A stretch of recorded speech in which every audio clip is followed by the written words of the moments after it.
어느 화창한 오후, 서울의 번화한 중심부에 자리 잡은 대형 쇼핑몰 스타필드 코엑스몰은 주말을 맞아 쇼핑과 여가를 즐기려는 사람들로 북적였다.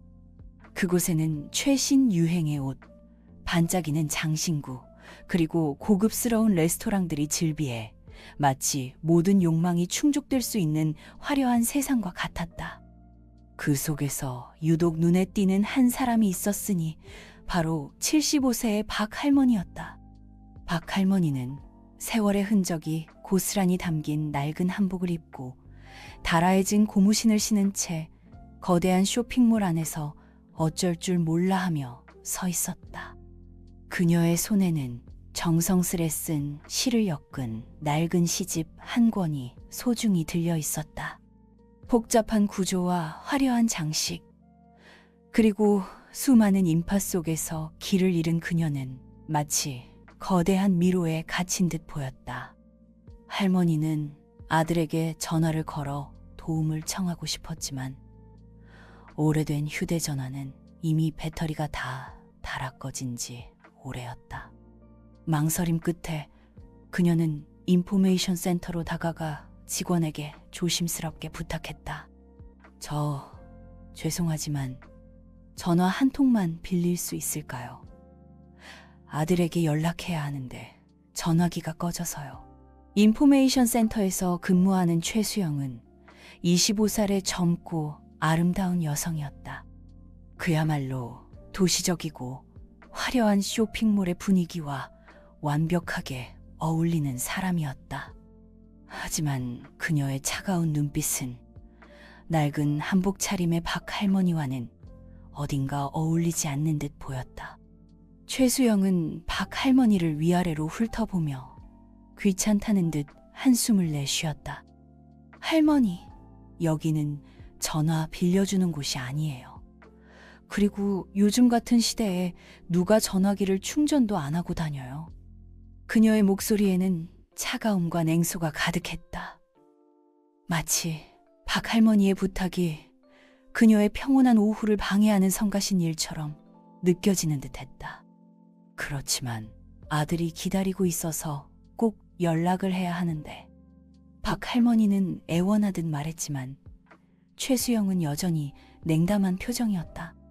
할머니, 죄송하지만 제 개인 전화를 빌려드릴 수는 없어요. 회사 방침이라서요.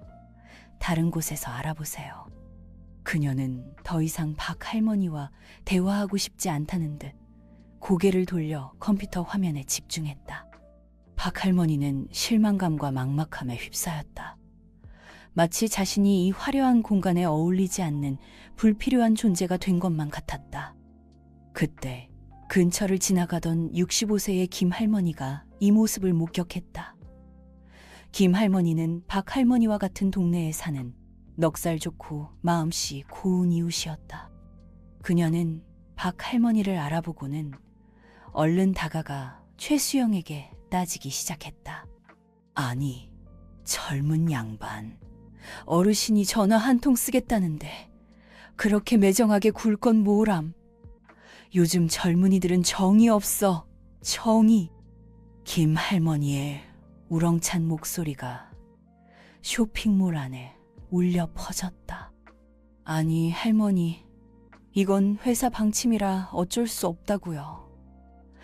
그리고 요즘 세상에 누가 남의 전화기를 함부로 빌려줘요. 뭐 방침, 사람이 먼저지 무슨 놈의 방침이 그렇게 중요해. 그리고 우리 때는 다 이웃끼리 서로 돕고 살았어. 팍팍하게 살지 말라고, 젊은 양반.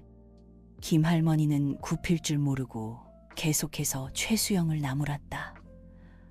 박 할머니는 그저 그들 사이에서 어쩔 줄 몰라 하며 서 있을 뿐이었다. 그때 50살의 김태석이 고급스러운 정장을 차려입고 값비싼 명품 가방을 든 채 그들 곁을 지나갔다. 그는 힐끗 박 할머니를 쳐다보더니 비웃음을 지으며 혼잣말로 중얼거렸다. 쯔쯔, 요즘 노인네들은 구걸도 가지가지로 하네. 전화기 하나 빌려달라는 핑계로 뭘 뜯어내려고 저러는 거야? 그의 말은 마치 날카로운 비수처럼 박 할머니의 마음에 꽂혔다. 뭐라고? 이봐, 당신. 함부로 말하지 마. 우리 할머니가 뭘 뜯어내? 당신이야말로 그렇게 비싼 옷 입고 다니면 남 등쳐먹어서 번 돈으로 산 거 아니야. 김태석은 어이없다는 듯 헛웃음을 지으며 말했다. 내가 뭘 등쳐먹어? 웃기는 할망구네. 내가 누군 줄 알고 함부로 짓거리는 거야. 누구긴 누구야. 딱 봐도 남 등쳐먹기 좋아하는 사기꾼처럼 생겼구만. 김 할머니는 지지 않고 맞섰다. 두 사람의 말다툼은 점점 격해졌고 주변 사람들의 이목이 쏠리기 시작했다. 그때 30살의 한지은이 화려한 옷차림과 짙은 화장을 하고 나타났다. 그녀는 최신형 스마트폰을 꺼내들고 그 모든 상황을 실시간으로 인터넷 방송을 통해 생중계하기 시작했다.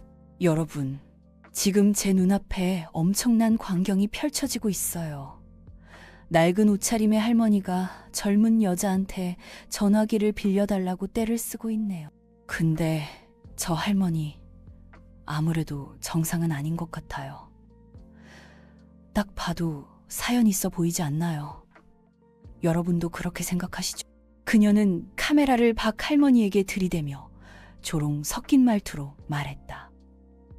마치 박 할머니를 구경거리로 전락시키려는 듯했다. 그녀의 방송은 순식간에 수많은 사람들의 관심을 끌었고 댓글창에는 박 할머니를 조롱하고 비난하는 댓글들이 쏟아졌다. 저 할머니 완전 민폐네. 요즘 노인네들 진짜 문제 많다니까. 저 여자도 참 불쌍하다. 저런 할머니한테 걸려서 이게 무슨 고생이. 그때 35살의 건장한 체격을 가진 보안 요원 강대성이 다가와 그들에게 무슨 일이냐고 물었다. 저 할머니가 자꾸 전화기를 빌려달라고 떼를 써서요. 제가 회사 방침상 안 된다고 했는데도 계속 막무가내. 게다가 이 할머니는 여기 왜 있는지 모르겠지만 이분 때문에 쇼핑몰 분위기가 엉망이 되고 있어. 강대성은 박 할머니를 쏘아보며 말했다. 할머니, 여기는 공공장소예요. 다른 손님들께 피해를 주시면 안 됩니다. 조용히 돌아가세요. 그의 목소리에는 어떠한 동정심도 이해심도 담겨 있지 않았다. 그저 자신의 업무를 처리하기 위해 귀찮은 존재를 치워버리려는 듯한 태도였다. 그 모든 상황을 조용히 지켜보던 한 소년이 있었다. 12살의 박지우는 어머니 최은정과 함께 쇼핑몰에 왔다가 우연히 이 모든 소란을 목격하게 되었다. 지우는 안타까운 마음에 어머니의 손을 잡아 끌며 말했다. 엄마, 저 할머니 너무 불쌍해요. 우리가 도와드리면 안 돼. 최은정은 40살의 초등학교 교사로 평소에도 학생들에게 나눔과 배려의 중요성을 가르쳐왔다. 그녀는 아들의 착한 마음에 감동받아 흔쾌히 고개를 끄덕였다. 그래, 우리 지우가 그렇게 말하니 엄마도 그냥 지나칠 수가 없구나. 할머니께 한번 여쭤보자. 지우와 최은정은 박 할머니에게 다가가 정중하게 말을 건넸다. 할머니, 혹시 무슨 어려운 일이 있으신가요? 저희가 도와드릴 수 있을까? 박 할머니는 지우의 맑고 선한 눈빛, 그리고 최은정의 따뜻한 미소를 보자 울컥하는 마음을 감출 수 없었다. 고맙구나. 사실은 아들에게 연락을 해야 하는데 전화기가 꺼져서 혹시 전화 한 통만 빌릴 수 있을까? 최은정은 자신의 휴대전화를 꺼내 박 할머니에게 건네주었다.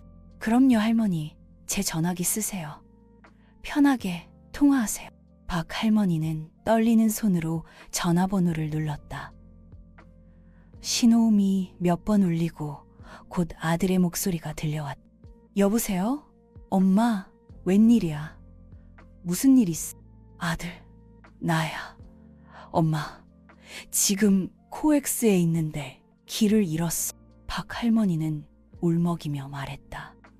아들 이민호는 깜짝 놀라 다급하게 물었다. 엄마, 거기가 어디야? 내가 지금 바로 갈게. 움직이지 말고 거기 있어. 그래. 여기서 기다릴게. 어서 오. 박 할머니는 전화를 끊고 최은정에게 휴대전화를 돌려주었다. 정말 고맙습니다. 덕분에 아들과 연락이 되었어. 박 할머니는 눈물을 글썽이며 진심으로 감사의 인사를 전했다. 그때 지우가 조심스럽게 입을 열었다. 할머니, 저 실은 할머니께 선물을 드리고 싶어서 제 용돈 모은 걸로 선물을 사려고 했거든요. 근데 할머니가 이 스카프를 좋아하실까요? 지우는 가방에서 작은 선물 상자를 꺼내 박 할머니에게 내밀었다. 상자 안에는 붉은색 실크 스카프가 곱게 접혀 있었다. 아이고, 이렇게 귀한 선물을 나 같은 늙은이에게 정말 고맙다. 박 할머니는 감격하여 말을 잇지 못했다. 지우의 따뜻한 마음이 그녀의 얼어붙은 마음을 녹이는 듯했다. 그때 고급 승용차 한 대가 쇼핑몰 입구에 멈춰섰다. 그리고 그곳에서 45세의 이민호가 다급하게 내렸다. 그는 주변을 두리번거리다가 박 할머니를 발견하고는 한달음에 달려왔다. 엄마, 괜찮으세요? 많이 놀라셨죠? 죄송해요. 제가 빨리 왔어야 했는데. 이민호는 박 할머니를 와락 껴안았다. 그의 눈에도 눈물이 고여 있었다. 아들아, 괜찮다. 이제 괜찮아. 네가 와줘서 정말 고맙구나. 박 할머니는 아들의 품에 안겨 안도의 한숨을 내쉬었다. 그때 이민호는 어머니를 괴롭혔던 사람들을 노려보며 큰 소리로 말했다. 도대체 우리 어머니께 무슨 짓을 한 겁니까? 연로하신 분께 전화 한 통 쓰는 게 그렇게 어려운 일입니까? 당신들은 부모님도 없습니까? 그의 목소리에는 분노와 슬픔이 가득했다. 그제야 최수영, 김태석, 한지은, 강대성은 자신들이 무슨 짓을 했는지 깨달았다. 그들은 고개를 숙인 채 아무 말도 하지 못했다. 그때 쇼핑몰 관리자가 나타나 이민호에게 정중하게 사과했다. 손님, 진심으로 사과드립니다. 저희 직원들의 무례한 행동에 대해 책임을 통감합니다. 앞으로 이런 일이 발생하지 않도록 직원 교육에 더욱 힘쓰겠습니다. 그리고 죄송한 마음을 담아 저희 쇼핑몰에서 준비한 작은 선물을 드리려 합니다. 관리자는 고급스러운 선물 상자를 이민호에게 건넸다. 하지만 이민호는 선물을 받지 않았다. 선물은 필요 없습니다. 다만 앞으로는 모든 고객에게 친절하고 특히 어르신들께는 더욱 따뜻하게 대해 주시기 바랍니다. 이민호는 잠시 말을 멈추고 어머니를 바라보았다. 우리 어머니는 젊은 시절 어려운 학생들을 위해 평생을 헌신하신 분이셨습니다. 비록 지금은 늙고 초라해 보일지 모르지만 누구보다도 따뜻한 마음을 가진 분입니다. 그러니 함부로 대하지 말아주십시오. 이민호의 말에 그 자리에 있던 모든 사람들은 숙연해졌다. 그때 김 할머니가 당당하게 앞으로 나서며 말했다. 시간이 흘러 수연 할머니는 100살이 되었습니다. 할머니는 여전히 건강하고 행복하게 살고 있었습니다. 어느 날 할머니는 가족들과 함께 코엑스몰을 찾았습니다. 그곳에는 할머니의 100번째 생일을 축하하기 위해 많은 사람들이 모여 있었습니다. 지우, 민호, 은정, 강대도 그 자리에 있었습니다. 그들은 모두 할머니께 진심으로 감사하는 마음을 전했습니다. 수연 할머니는 사람들에게 둘러싸여 행복한 미소를 지었습니다. 할머니는 자신의 삶을 돌아보며 말했습니다. 저는 참 행복한 사람입니다. 많은 사람들의 사랑을 받았고 또 많은 사람들에게 사랑을 나눌 수 있었습니다. 여러분, 인생은 짧습니다. 그러니 서로 사랑하고 도우며 살아가세요. 그것이 가장 아름다운 삶입니다. 수연 할머니의 이야기는 오래도록 사람들의 마음속에 남아 있었습니다. 할머니의 삶은 많은 사람들에게 희망과 용기를 주었고 세상을 더 나은 곳으로 만드는데 큰 역할을 했습니다. 그리고 코엑스몰은 여전히 많은 사람들에게 사랑받는 장소로 남아 있었고 그곳에는 수연 할머니의 따뜻한 마음이 영원히 남아 있을 것입니다. 수연 할머니는 조용히 눈을 감았습니다. 할머니의 얼굴에는 평화로운 미소가 가득했습니다. 할머니의 마지막 순간을 지켜보던 사람들은 모두 눈물을 흘렸습니다. 하지만 그 눈물은 단순한 슬픔의 눈물이 아니었습니다. 그것은 한평생 아름다운 삶을 살다간 할머니에 대한 존경과 감사의 눈물이었습니다. 수연 할머니의 장례식은 수많은 사람들이 참석한 가운데 엄숙하게 치러졌습니다. 장례식에 참석한 사람들은 모두 할머니의 삶을 기억하며 추모했습니다. 할머니의 이야기는 많은 사람들에게 영감을 주었고 그들은 할머니의 뜻을 이어받아 세상을 더 나은 곳으로 만들기 위해 노력하기로 다짐했습니다. 수연 할머니가 떠난 후에도 코엑스몰은 여전히 많은 사람들에게 사랑받는 장소였습니다. 그리고 그곳에는 할머니의 따뜻한 마음과 정신이 살아 숨쉬고 있었습니다.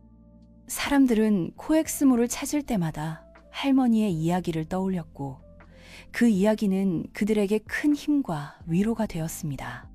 그리고 그들은 할머니의 가르침대로 서로 사랑하고 도우며 살아갔습니다. 그렇게 수연 할머니의 아름다운 삶은 영원히 기억될 것입니다. 수연 할머니의 이야기는 여기서 끝이 났지만 우리들의 이야기는 지금부터 시작입니다. 할머니께서 보여주신 따뜻한 마음과 용기를 본받아 우리 모두 서로 사랑하고 도우며 살아간다면 이 세상은 더욱 아름답고 행복한 곳이 될 것입니다. 지금 이 순간 당신 곁에 있는 사람에게 따뜻한 말 한마디, 작은 미소 하나를 건네보는 것은 어떨까요? 그 작은 행동이 세상을 바꾸는 큰 힘이 될 것입니다. 수연 할머니의 이야기는 여기서 끝이 났지만 우리들의 이야기는 지금부터 시작입니다. 할머니께서 보여주신 따뜻한 마음과 용기를 본받아 우리 모두 서로 사랑하고 도우며 살아간다면 이 세상은 더욱 아름답고 행복한 곳이 될 것입니다. 지금 이 순간 당신 곁에 있는 사람에게 따뜻한 말 한마디, 작은 미소 하나를 건네보는 것은 어떨까요? 그 작은 행동이 세상을 바꾸는 큰 힘이 될 것입니다. 수연 할머니가 세상을 떠난 후 코엑스몰에는 작은 변화가 일어났습니다. 사람들은 할머니의 이야기를 기억하며 서로에게 더욱 친절하게 대했고 어려움에 처한 사람을 보면 먼저 다가가 도움을 주었습니다. 코엑스몰 곳곳에는 친절은 가장 아름다운 선물입니다 라는 표어가 붙었고 이는 코엑스몰을 상징하는 문구가 되었습니다. 지우는 코엑스몰의 친절 직원으로 유명해졌습니다. 그녀는 항상 밝은 미소와 상냥한 말씨로 손님들을 대했고 손님 한 분 한 분께 최선을 다했습니다. 지우는 수연 할머니를 만난 이후 자신의 삶이 완전히 바뀌었다고 말했습니다. 할머니는 그녀에게 진정한 친절과 배려가 무엇인지 가르쳐 주었고 그녀는 그 가르침을 평생 잊지 않겠다고 다짐했습니다. 민호는 봉사 동아리에 가입해 독거노인들을 돕는 일에 앞장섰습니다. 그는 수연 할머니께 진심으로 사과를 드린 후 할머니의 가르침을 따라 더 나은 사람이 되기로 결심했습니다. 민호는 독거노인들을 방문해 말벗이 되어드리고 집안일을 돕고 함께 산책을 하는 등 다양한 봉사활동을 했습니다. 민호는 봉사활동을 하면서 큰 보람을 느꼈고 앞으로도 꾸준히 봉사활동을 이어가겠다고 다짐했습니다. 은정과 강대는 자신들의 지난 잘못을 반성하고 다른 사람들에게 더욱 친절하게 대하기 시작했습니다. 은정은 딸에게 다른 사람을 존중하고 배려하는 것의 중요성을 가르쳤고 함께 자원봉사 활동에도 참여했습니다. 강대는 코엑스모를 찾는 모든 사람들에게 친절하고 예의 바르게 행동했고 특히 어르신들에게 더욱 세심하게 배려했습니다. 준호는 수연 할머니의 뜻을 이어받아 더욱 활발하게 기부와 후원 활동을 전개했습니다. 그는 고아원과 양로원에 정기적으로 기부를 하고 어려운 환경에 처한 아이들을 위한 장학 사업도 시작했습니다. 준호는 수연 할머니가 자신에게 가장 큰 영향을 준 사람이며 할머니의 가르침을 따라 세상을 더 나은 곳으로 만들기 위해 노력하겠다고 말했습니다. 하나는 수연 할머니를 만난 것을 계기로 다른 사람을 돕는 일에 큰 관심을 갖게 되었습니다. 하나는 학교에서 친구들과 함께 사랑의 저금통, 모금 활동을 시작했고 모은 돈을 어려운 이웃을 돕는 데 사용했습니다. 하나는 앞으로도 다른 사람을 도우며 살고 싶다고 말했습니다. 세월이 흘러 코엑스몰에는 수연 할머니를 기념하는 작은 동상이 세워졌습니다. 사람들은 코엑스몰을 찾을 때마다 할머니의 동상을 보며 할머니의 따뜻한 마음과 가르침을 떠올렸습니다. 수연 할머니의 이야기는 사람들의 입에서 입으로 전해지며 오랫동안 사람들의 마음속에 감동으로 남아 있었습니다. 그리고 그 감동은 사람들을 변화시켰고 세상을 조금씩 더 나은 곳으로 만들어가고 있었습니다. 수연 할머니는 비록 우리 곁을 떠났지만 할머니의 아름다운 삶은 영원히 기억될 것입니다. 할머니께서 보여주신 따뜻한 마음과 용기를 본받아 우리 모두 서로 사랑하고 도우며 살아간다면 이 세상은 더욱 아름답고 행복한 곳이 될 것입니다. 어느덧 지우는 코엑스몰의 최연소 매니저가 되었습니다. 그녀는 할머니의 가르침을 잊지 않고 직원들에게 항상 친절과 배려의 중요성을 강조했습니다. 지우 덕분에 코엑스몰은 더욱 따뜻하고 친절한 공간으로 거듭났습니다. 지우는 직원들에게 고객 한 분 한 분께 진심을 다해 응대하도록 교육했고 고객의 입장에서 생각하고 행동하도록 격려했습니다. 그 결과 코엑스몰은 고객 만족도 1위 쇼핑몰로 선정되었고 지우는 올해의 친절 매니저상을 수상했습니다. 민호는 훌륭한 청년으로 성장하여 사회적 기업가가 되었습니다. 그는 소외된 이웃을 돕기 위한 회사를 설립했고 그의 회사는 많은 사람들에게 희망과 용기를 주었습니다. 민호는 수연 할머니께 받은 가르침을 사업 철학으로 삼았습니다. 그는 회사를 운영하면서 이윤 추구보다는 사회적 가치를 우선시했고 직원들에게도 정직함과 성실함을 강조했습니다. 민호의 회사는 사회적 약자를 위한 다양한 프로그램을 개발하고 운영하여 많은 사람들에게 실질적인 도움을 주었습니다. 은정은 지역 사회봉사단체의 리더가 되었습니다. 그녀는 딸과 함께 다양한 봉사활동에 참여하며 지역 사회 발전에 기여했습니다. 은정은 과거 자신의 잘못을 깊이 반성하고 다른 사람들에게 모범이 되는 삶을 살기 위해 노력했습니다. 그녀는 지역 사회의 어려운 이웃을 돕기 위한 다양한 프로그램을 기획하고 운영했으며 주민들의 화합과 소통을 위해 노력했습니다. 강대는 정년 퇴직 후에도 코엑스몰에서 자원봉사자로 활동했습니다. 그는 방문객들에게 길을 안내하고 짐을 들어주고 안전을 지키는 일을 했습니다.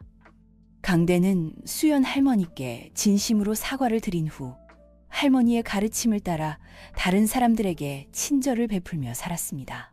그는 방문객들에게 항상 밝은 미소로 인사했고 도움이 필요한 사람을 보면 먼저 다가가 도움을 주었습니다. 준호는 아버지의 뒤를 이어 훌륭한 기업가이자 자선 사업가로 성장했습니다. 그는 수연 할머니의 뜻을 이어받아 더욱 활발하게 기부와 후원 활동을 전개했습니다. 준호는 기업의 이윤을 사회에 환원하는 것이 기업의 사회적 책임이라고 믿었고, 다양한 사회 공헌 활동을 통해 기업의 이미지를 높이고 사회적 가치를 창출했습니다. 하나는 훌륭한 선생님이 되었습니다. 그녀는 학생들에게 수연 할머니의 이야기를 들려주며 친절과 배려의 중요성을 가르쳤습니다. 하나는 학생들에게 항상 다른 사람을 존중하고 배려하는 마음을 갖도록 가르쳤고, 학생들이 어려운 이웃을 돕는 일에 적극적으로 참여하도록 격려했습니다. 세월이 흘러도 수연 할머니의 이야기는 여전히 많은 사람들에게 감동을 주었습니다. 할머니의 따뜻한 마음과 용기는 사람들의 삶을 변화시켰고 세상을 더 나은 곳으로 만드는데 큰 역할을 했습니다.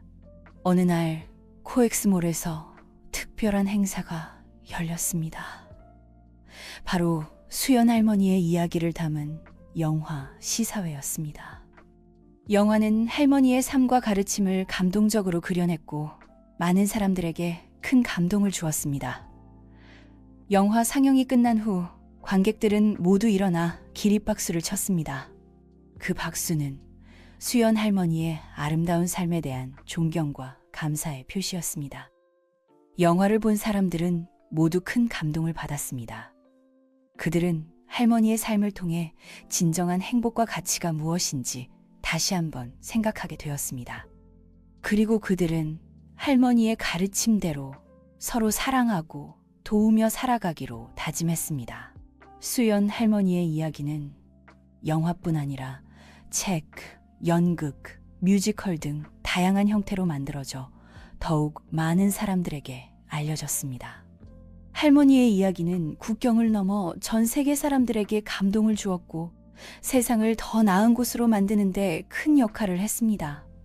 수연 할머니는 비록 우리 곁을 떠났지만 할머니의 아름다운 삶은 영원히 기억될 것입니다. 그리고 할머니의 따뜻한 마음과 가르침은 오래도록 사람들의 마음속에 남아 세상을 더욱 아름답고 행복한 곳으로 만들어갈 것입니다.